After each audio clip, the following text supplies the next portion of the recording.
pas que vous n'êtes pas prêts à tout ce que je suis en train de dire. Non, je peux vous dire, vous n'êtes pas prêts.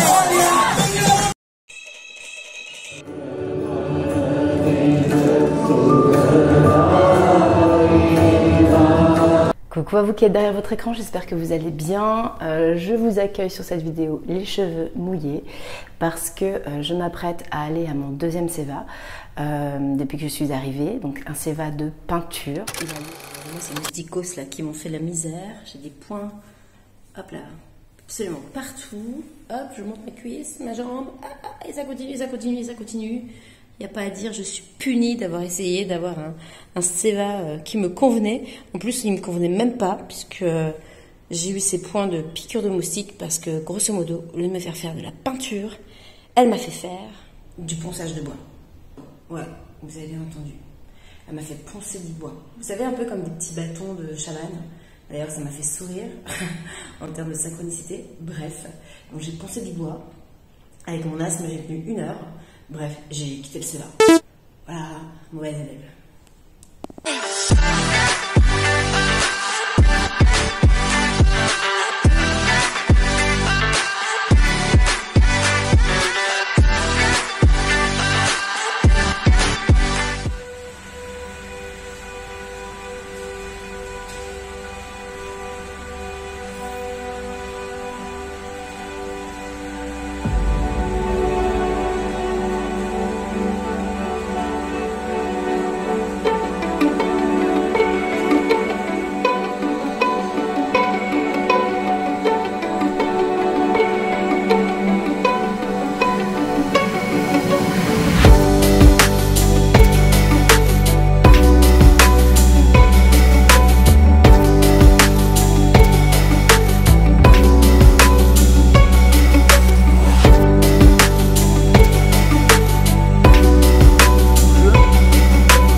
J'ai reçu mon deuxième darshan de Ama et j'ai également reçu mon mantra.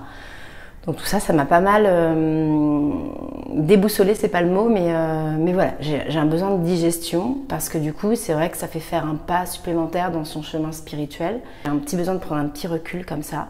Donc ce matin, j'y étais tranquillou.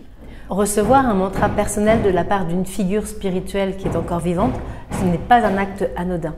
En effet, par cette action, eh bien, vous reconnaissez que la personne que vous avez choisie pour vous le donner, en l'occurrence ici Ama, eh bien, en fait, vous confirmez que vous reconnaissez en elle une divinité, un pouvoir spirituel très élevé. Une fois que vous avez reçu votre mantra, vous recevez quelques explications pour pouvoir l'utiliser tous les jours, parce que bien sûr, l'intérêt, c'est pas juste de recevoir un mantra et de l'oublier quelque part dans son placard. L'intérêt, c'est de pratiquer avec. Il aurait des propriétés de protection. Il est surtout personnel, vous pouvez ne le divulguer à absolument personne et vous le récitez à l'intérieur de vous. En grosso modo, c'est les grandes lignes qu'il faut savoir pour l'utilisation d'un mantra personnel. C'est là aussi que rentre en jeu le mala, donc souvenez-vous, moi j'ai eu la chance d'en acheter un pour pas très cher, donc ça tombe bien, quelques jours avant de prendre la décision de recevoir mon mantra de la part d'Ama.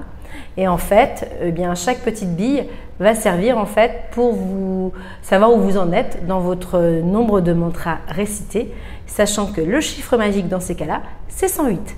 Donc, vous récitez votre mantra 108 fois. Vous comprenez pourquoi j'ai eu un petit moment de latence? Ce n'est pas une décision anodine, ça demande quand même un réel engagement. Donc j'avoue, moi, le soir même et même le lendemain encore, je me suis posé des questions. Une vraie dualité, genre est-ce que j'ai eu raison? Est-ce que je suis dans l'authenticité? Plein de questions qui peuvent nous passer par la tête et c'est ok.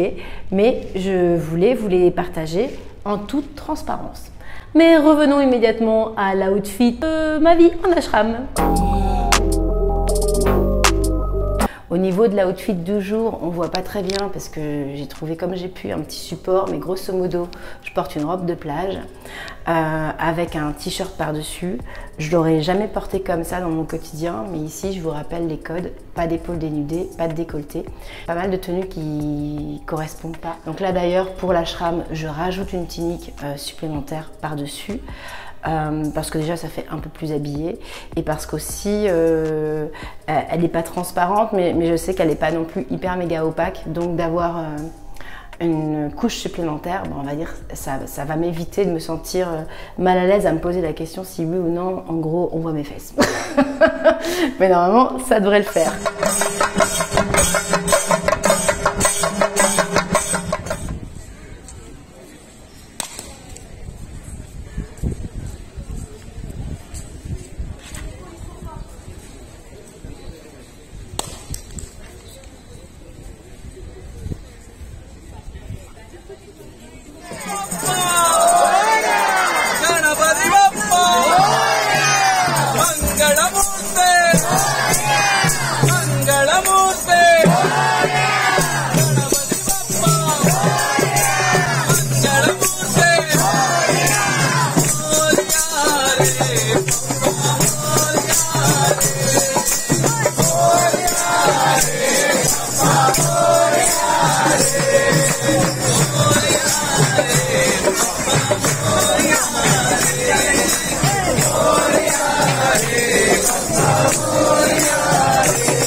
Non, je peux vous dire, vous n'êtes pas prêts.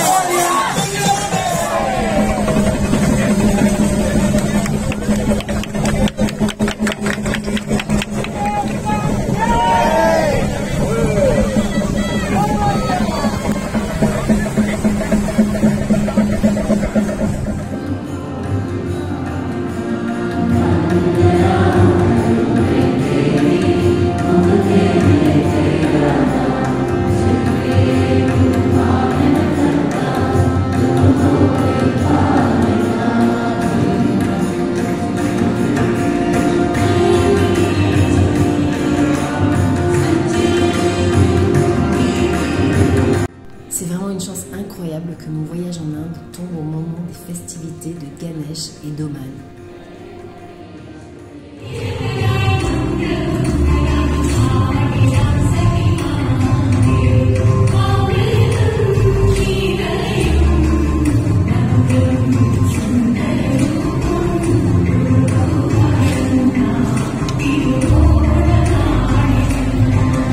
Ah mon Dieu, mon Dieu, mon Dieu, mon Dieu, mon Dieu.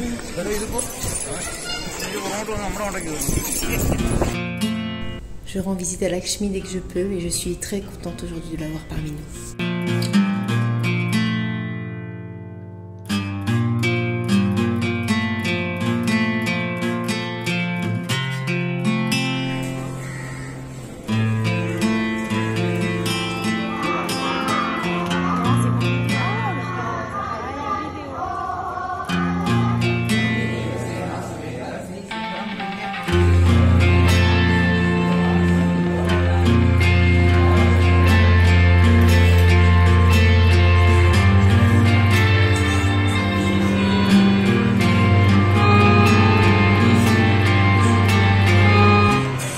Je vous dis à très bientôt sur Holistique Inspiration.